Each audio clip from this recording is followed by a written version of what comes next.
This is how to start understanding architecture to make your travels much more enjoyable. This can dramatically change how you travel and make you more connected to your own city.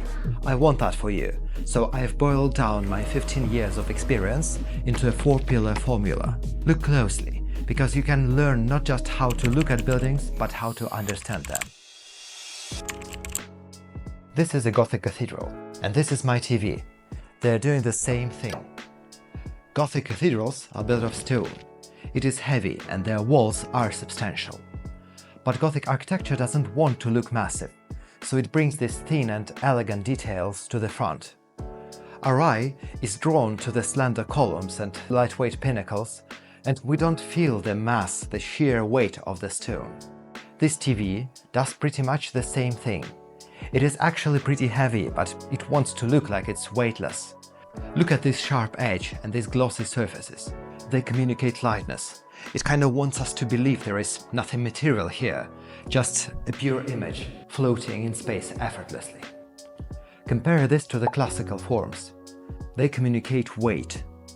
Look at the podium of this building. The stones are cut in a way that makes them look more substantial. Look, they're protruding a bit, and the joints are exaggerated. This is called rustication, and it's one of the favorite techniques in classical architecture. Look, it's everywhere around. Of course, the details are not just about expressing massiveness or lightness, but it's just an easy thing to notice. Try spotting it next time you're walking in your city or traveling. This window is light. This one is massive. This corner is lightweight. This one is massive. And this one is very massive. Details are the vocabulary of architecture. They define the mood of the building and make us feel something. If you love beautiful cities, but you wish you understood them better, I've made a course for you to go deeper. Check out the link in the description. Rhythm is all about repeating elements. It's like music. Window, wall, a window, a wall. How these elements are organized matters a lot. Do horizontal lines stretch through the whole facade, dividing it into levels? Are windows spaced evenly? All this will make a building look very regular and organized, and even more so if there is a central accent with symmetrical wings to the left and right. You will often see buildings of this kind. That's a very old tradition, rooted in antiquity. Or maybe the lines are more vertical and dynamic. Maybe the windows and facade lines are chaotic to the point where we can barely describe them as windows. Or there is a simple grid that's almost mechanically repetitive. That creates a very different impression. Or is everything hidden and minimalist, just a quiet ripple moves along the calm facade?